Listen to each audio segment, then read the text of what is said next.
Zarika has grown to be the poster girl of Kenya's boxing, winning medals after medals amidst the challenges. But beyond that, how well do you know Fatuma Zarika? Zita Jimoi spent time with her in a bid to unravel this and brings you this report. A bright sunny Thursday morning, and we join Zarika Mohammed for her rigorous 4 hours training routine at the Muscle Health and Fitness Gym. Today she is training with her friends. With all the achievement in her career, Zarika has become a household name and an inspiration to many aspiring boxers. Her coach, Marvin Obuya, says the secret of her success has been discipline and humility. Saizi naweza sema nimekuwa na Zarika for like 4 years. 4 years now. And Zarika ni mtu moja I think work naye inakupea tu challenge mob sana. Because ni hard working, ako dedicated, whether kuna game ama hakuna, ako on toes ever. And then at times hata mimi na feel siko in the spirit of training, lakini akijitokeza tu hivi mwenyewe inabidi tu sasa leo ni ile siku tunaumia tu si wote. This discipline has seen her attain longevity in the ring, spanning 2 decades, and her friends say they have learned a lot of skills from her. Nimeona vitu mingi sana, akona discipline, dempoa, akona good heart, tunamlove mbaya. For sure, vile Zarika amepasi hiyo torch kwetu, and I'm the next big thing. Hiyo mwana anatupatia mafunzo mengine kutokana na life yake yenyewe amepitia. Tunasipata fuata hiyo mienendo zake tu. After training, it is time to head home, and off we roam. And she recalls with nostalgia the sacrifice it has taken her to get to the top, despite her humble beginnings. The highs and lows have been aplenty, most poignantly the financial constraints, the social stigma, to a point of losing her family, who initially never supported her decision to become a professional boxer, despite being raised in a sporting family with one of her brother, Musa Mohammed, decorated footballer. Au wanajua hiyo mchezo ya boxing ni mchezo si nzuri, ni mchezo risk sana. Lakini mimi nilijiambia nikaona vizuri, hakuna game risk. Kila game wacha tuseme ni risk. Hata ikiwa ni football, hata ikiwa ni nini, bado tu ni risk. Unaweza teguka, unaweza fanya sijui nini, vitu kama hizo. So wazazi walichukulia vibaya, lakini nikamwambia ni mimi ndio nataka. Juu pia ni kitu yenye ambapo nilikuwa naona maybe itaweza nisaidia, inaweza nitoa place yenye niko inipeleke place nyingine. She says her biggest win in the ring is when she floored Jamaican boxer Alicia Ashleys to win the World Boxing Council Super Bantamweight title in 2015. So by the way, wakati nilienda nikapata hii game naenda kucheza na Alicia Ashley. Hata mimi sikuwa natarajia kama naenda kushinda. Juu nilikuwa najua vizuri sana ni mtu amekuwa kwa boxing kwa muda mrefu, ameshika hiyo mshipi kwa muda mrefu na ni ndio yuko pale, unaona. So I think ilikuwa ni God. Juu kila kitu ili happen too faster. Sasa hiyo sina coach. Kwa kona hata sina mtu yoyote, unaona. Nikafanya kuhaya watu wenye ambapo watanisaidia kwa kona, vitu kama hizo. So nani wakati nilimaliza game hivi nikaambia mimi ni mshindi. So I think pia God alikuwa anasema bado hujafika. Kuna mahali nataka uende. On Friday night, Zarika, popularly known as the Iron Fist, made a comeback after 2 years to defend Boxing Federation World Super Featherweight title against Tanzanian fighter Fatuma Omar. And to make the sports better, Zarika is appealing to the sports CS Ababu Namwamba to improve the boxing facility in the country. Hiyo place yenye nilikuwa nakwambia Palpal, I think hiyo ndio place ya Stikanso. Yenye unaweza sema naenda kutrain hapo na nitatrain bure. Lakini hakuna vitu hapo ndani. ni ring tu. Kwanza hiyo ring sijui ni ya mwaka gani, na hata sijui ilipeanwa sijui na nani. I think ni mzungu mwingine ndiye alikuja akapeana hiyo ring. So sioni kama kuna vitu, kama kuna place yoyote yenye ambapo mtu ati anaweza enda train bure, iko na kitu yoyote ndani. Na hiyo ndio kitu yenye pia watu, yani government haiangalii chochote, haiangalii kitu yoyote kwa boxing. I think maybe wanaangalia amateur boxing juu kuna boxing mara mbili, kuna professional na kuna amateur. Despite many challenges in her career, Zarika remains determined to reach higher heights in boxing and also inspire the coming generation of female boxers. Reporting for Citizen TV, Sporty Monday, I am Zita Jimoy.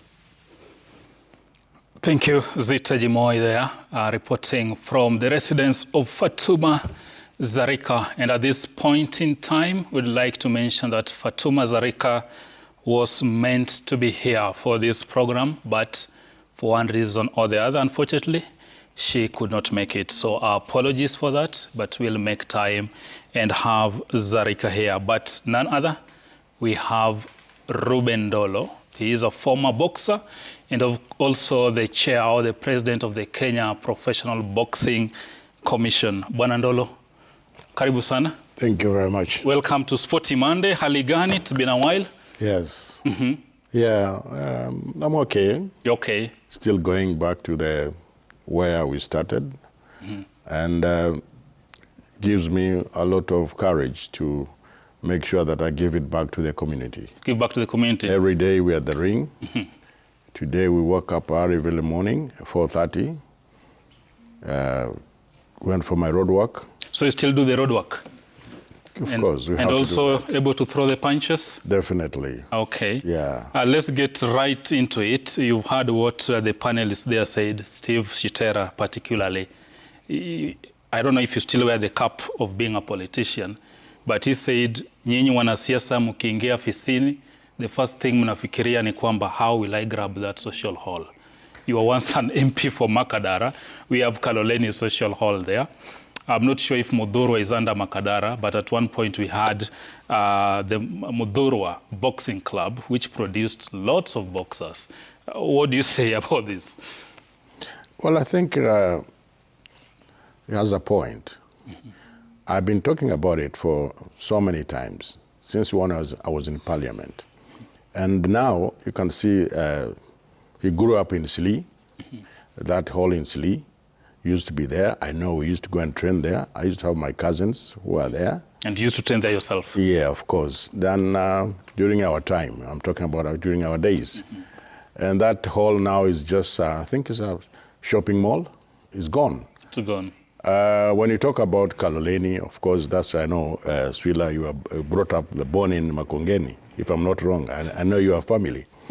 So that hall in Kaloleni is, of course, it has some problems. When you go there to train, they tell you there's a church service and things like that.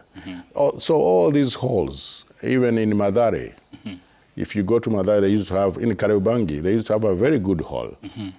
And all those places, I complained so many times. Even last 2 months, I had an article that I was approached by this young man from our estate. He's also a journalist. We call him Shady Odinga. I talked about it, and I think the governor called me. Of course, he was one of us in the boxing the family. And I did ask him about all these halls. What are you going to do? Before that, we told you that these halls should now go back to the community, and the young kids can do what we used to do those years. That's why you see all this criminality and everything is coming up heavily in Nairobi. And basically, Ndolo, that speaks to the challenges, if I may call it, facing the sports. Our talented youth lack avenues where they can train, they can hone, they can nurture their skills. And now, from where you sit as the president of Kenya Professional Boxing Commission, probably, what are you doing as a commission to address these challenges bedeviling the sport? You know, even us, when we started professional boxing, It was very, very hard for us to penetrate in the early 80s when we came back from our boxing professionalism in Europe. So we said, why don't we also start ours in East Africa? You know, all those boxers during our time who went abroad, there was no professional boxing in East Africa. So by then our chairman was Joe Akech, who was a mayor. And so we convinced him that we need also to have a professional boxing.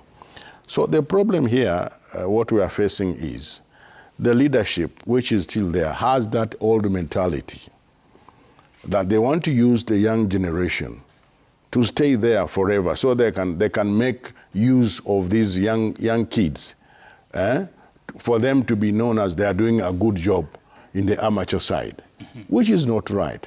You know, look at what Americans are doing, even in South Africa, UK. If you go up to the Olympics, what do you want? You have already graduated, so turn professional. Look at what? Look for a manager.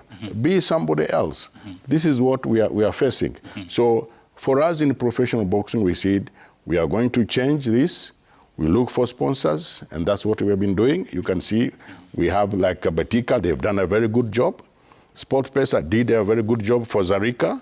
You can remember Zarika became... She's just returning from the UK. We were together in the UK last 2 weeks, and she went to, I arranged, because I'm still the director of the Commonwealth, and I arranged for her to get the Commonwealth title in UK. But you know what happened? It was live. I think maybe you guys saw it.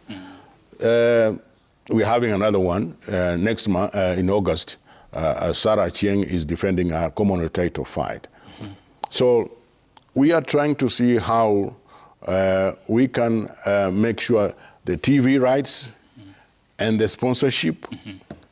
And for us regulators, we know what we are doing, because we are there to give guidance, technicalities, and also the promoters on how, both sides, on how they can bring... And this technicality and the guidance, because with your experience, you speak from a point of knowledge, because you've been on the ring, you've thrown those punches, you know the pain of a pugilist.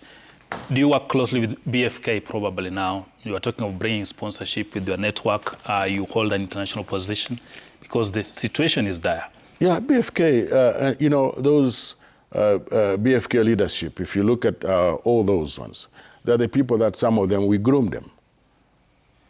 Take like the coach Musa. I groomed him. I even took him to Kazakhstan for being a qualified international coach. Jamal, who's now the chairman, we brought him up because when that guy from Mombasa came out, we thought who should now make sure that the amateur side is also going to be taken care of. Because if you don't have a good amateur side, you can't have a good professional side.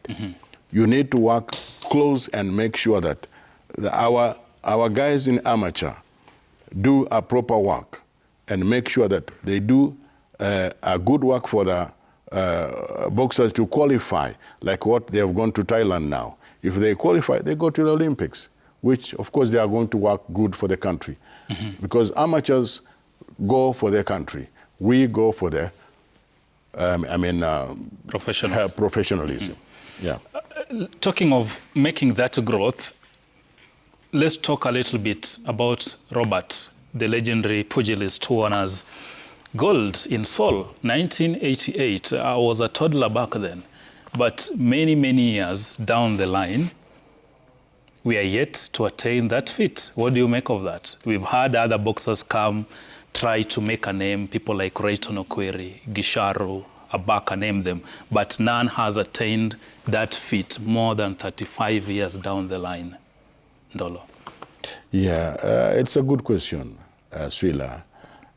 You can remember he came from my estate in Jericho. We brought him up.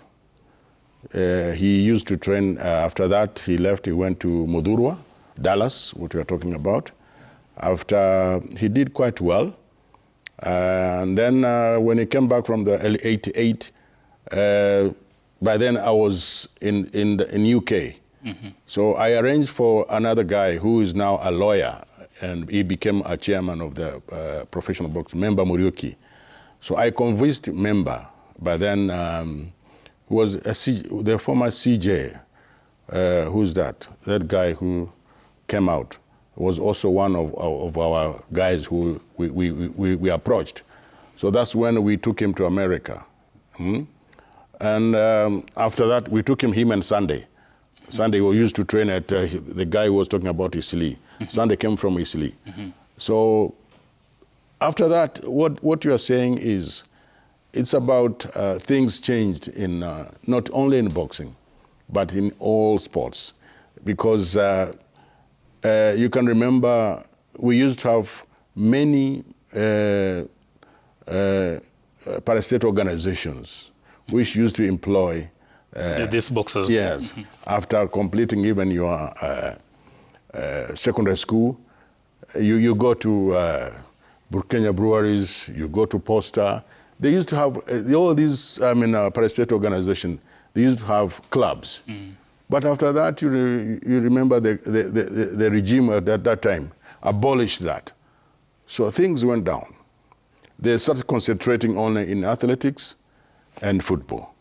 Those are the things which put all these things down. And that's what I've been seeing there. You are talking about volleyball went down. Cricket, where is it? It's dead. Basically, it's Everything. dead. This is about the guy was talking something very important. But because if you mix politics and sports, that's wrong. Go hand in hand. It does go hand in hand. And so the politician, politician were using sports as a platform to get into politics. Yes. And now let's look at Hit Squad. That's our national men's team. Ndolo, in this era and age, these men still sweat. They still train at Mathare Depot. I have been there numerous times. It's an eyesore. It's a shame. They're still using archaic tools, if I may call it, just to be in shape for the matches. These are the same people we expect to go to London to fight or compete against boxers who have everything working for them, the facilities, the support, government sponsorship. How do we really change this? Because even as we're speaking, we are heading to Paris in a number of days, and we are hoping our pugilist can bring us medals. But look at the situation at Mathare Depot. Yeah, but let me tell you something. I'm above that right now. We left amateur many years ago, late 70s.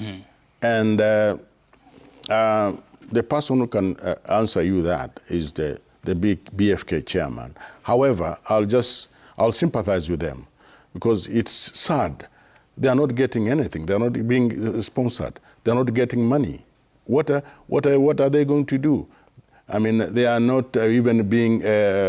If they ask for money, even to go outside, they are being told there is no money. What are they going to do? The halls, that's what we've been talking about. The halls are not being, refurbished.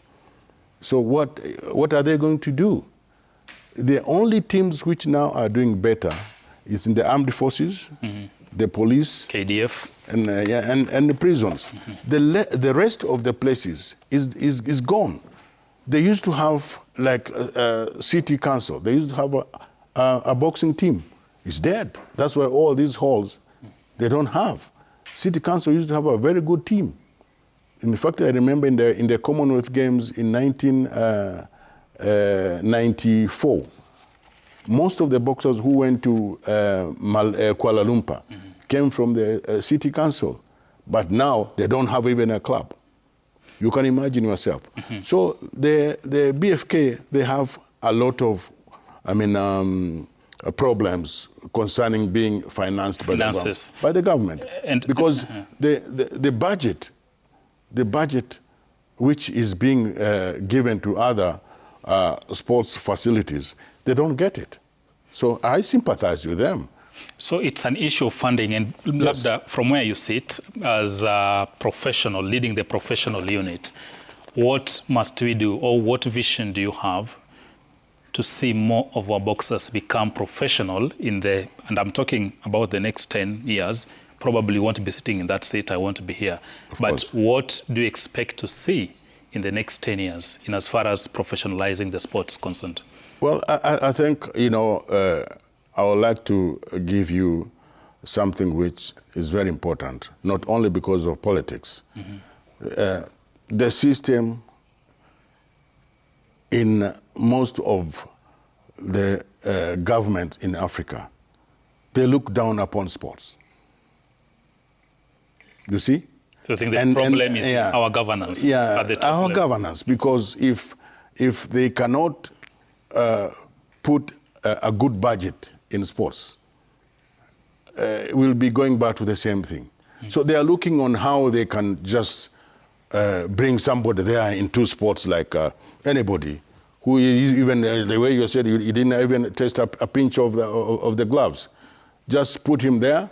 This sports is just bring another lady who was not even, he didn't know even anything, just to govern the sport. That's not right. I give credit to the chairman of athletics, because I remember we used to be together in boxing, but now he's in athletics. You can remember he was a general at the Air Force. We used to be together in boxing, and now he's in athletics. You can see what he's doing. So they should also know about what they're supposed to do. Let them not look down upon sports in the country for the sake of just using them and putting their names. Wanaka karibu na yule, maybe they want to sit with Olunga or somebody to be seen, and there's something which is not good. They should take seriously issues concerning sports. Everywhere in Europe, even in South Africa, they are doing better. They're doing better. And finally, Ruben, because of time, I need to ask you this question before you go. The mental health of athletes and also boxers, you've seen the cases we've had. What needs to be done? Or what should the Boxing Federation do? Because it's in a dire state and we're not seeing any campaign targeting our boxers. Well, as regulators, believe me, we are very careful about our boxers, because the safety of the boxer is paramount. In any 24 hours, we make sure that he's being checked before even he goes to the ring, he's fit, and we have not had any problem about professionalism having a problem in boxing. Even in football, there are many problems than boxing. People don't understand. Even in other field, even in running, how many runners are dying themselves? But if you give me one example of any boxer who is in a problem. Some of them might not come out, Ndolo, but give me one boxer who is in a problem. We know. It's just that people think maybe boxing you can, but you can have injuries in football, even in volleyball. In any sport, granted, yes. But do you admit this is a discussion we must have as a country, not just for boxers, but for athletes across all disciplines. Mental health, how to invest their hard-earned revenue, and of course, earn for life after this is very important. Managerial. We need to have a qualified. If you go professional, you need to have a manager. That's what we encourage. You have first to have a manager, and you have to have a doctor. In our organization, you need to have a doctor. You need to have a good coach, and your manager also should make sure that you are in good condition. In good condition. Before going into the ring. Finally, in 2 seconds, maybe look at that camera. Any promise you have for the country in as far as the professional wing of this is concerned? In 30 seconds, you can sum that up. Thanks very much. As when I gave you the example when we started, early 80s with our Joe Ketch, we want to make sure that even if after a few years, even if I'm not there, even I didn't want to come back to become a chairman of the professional boxing, but the young kids, the boxers, came to my house and said, "No, Mzee, we are dying. You have to come back and help us. So we'll make sure that we give them proper health facilities, and we improve in their sponsorship and give them proper guidance on how to make sure that after you make yourself as a good boxer, what do you go for that? Also, they need to balance. That's what we are telling them. Don't just, because in sports, in any sport, that's what I'm telling you, in any sport, you can be there for not more than 15 years. So you need to balance. Also, go for education. You have to, when you are going for school, do sports and make sure that you concentrate on education. Skills. Definitely. That's Honorable Ruben Ndolo, the president of the Kenya Professional Boxing Commission. Is the political bag still in you, or you are now fully into boxing? Well, now, let me tell you something, my brother. I can see things are becoming difficult nowadays. I saw in Central they are talking about one man, one vote, 1 shilling. And I saw others from the Wafugaji. They were talking about 1 kilometer. 1 kilometer, 1 vote, yes, 1 shilling. What about we, the people from the Luyas and the Jangos? What are we going to talk about? Hold that thought there. One degree, 1 degree, 1 vote, 1 million. That's what we're going to talk. Of course, that's Ruben Ndolo, the chairman of the Kenya Professional Boxing Commission, speaking to us here on Sporty Monday. We thank you for making time.